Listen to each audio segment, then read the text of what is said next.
October 2015, and I think some really exciting things are happening right now. And specifically what I want to talk about is the Notice of Proposed Rulemaking, the NPRM, that just came out in October from the FAA on aircraft maintenance schools. And in this proposal, the comment period beginning somewhere around the beginning of October, the comment period is opened up for comments on this rulemaking. But the FAA has not changed anything in years in the A&P program, Airframe and Power Plant Mechanic program. So this is welcome news for everybody. ATEC, which is the A&P schools, have been submitting things to the FAA, and now we're seeing the fruits of all that. So here's just a couple of quick things I'm going to talk about this week about this NPRM and looking in the crystal ball. The FAA is proposing to make amendments to reorganize the curriculum requirements. Right now, curriculum is specified in the regulations. The A&P schools are told what they'll cover, what kind of emphasis they'll put on it for training, what kind of skill level the mechanics have to have from that after they finish it, and all the requirements are in the reg. The problem is that if they want to make any changes, they can't because it's in the regulation. So the FAA is proposing that these requirements be put into operations specifications. Now, op specs are a document that the FAA writes, kind of an agreement. If we give you this certificate to operate an A&P school, you'll do this, this, this, and this. So moving it out of the regulations to the op specs is a big deal. The other thing that this does is it allows more flexibility, because the big complaint is if we want to change anything, it's almost an act of Congress. You have to do an NPRM to make changes. So changing the curriculum, this curriculum is old and dated, and everybody knows that.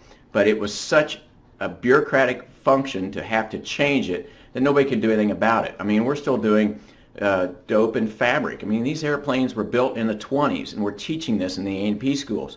And what we should be teaching is we should be teaching digital electronics and optical systems and things that the new airplanes have in them. So that's great news for us.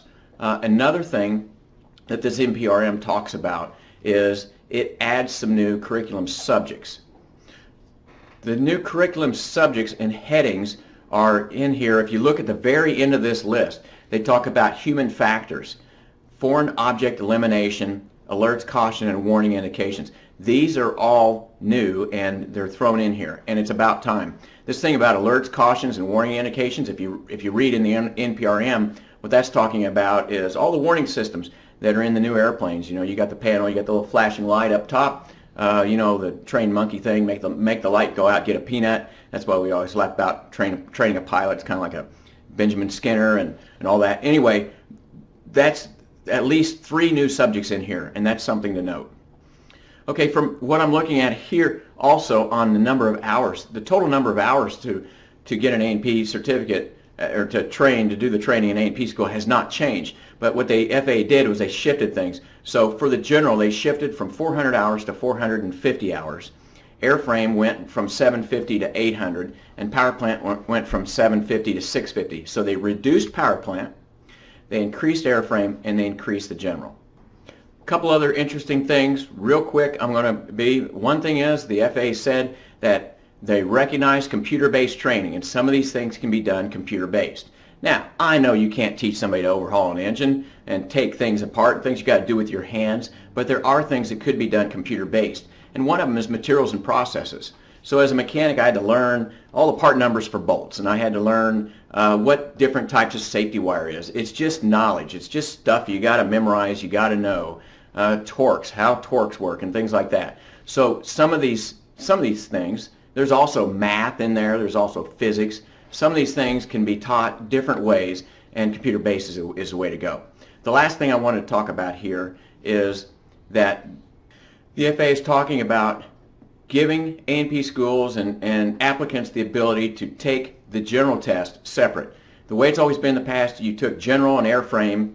You had to take a rating. You had to take an airframe or a power plant or both. So there was 3 tests plus an oral and practical. So you could take the general and the airframe, or you could take the general and the power plant written. But you couldn't take the general by itself. And the FAA is saying that they're proposing that you allow to do that. And that's important. And the reason it's important is because there's guys out there with student loans. And if you give them the chance to get their mechanic's license and just get the general done, then you can maybe hire this guy. You can co-op or he can work around airplanes, part-time stuff, but he's got a mechanic's license. And then he can work on his airframe, or then he can work on his power plant. And the problem that I've seen in the A&P school system is guys will get started and then they'll drop out, and it's like forever because I've got to finish up airframe and general before I can take the written. So this will allow us to do that better. The other thing is I think it leaves the door open because there might be future ratings such as unmanned aerial vehicles or something that we're going to have some different ratings, and it's just going to give us a lot more flexibility. There's a lot of other stuff in this NPRM. It's fascinating reading if you're into that thing, which as you can tell I am, and we're going to see what happens. Really good stuff. It's taken forever to get changes to this. It's just been a long time. So anyway, give that a read. It's on FAA.gov in the sections on regulations and policy, and look for rulemaking.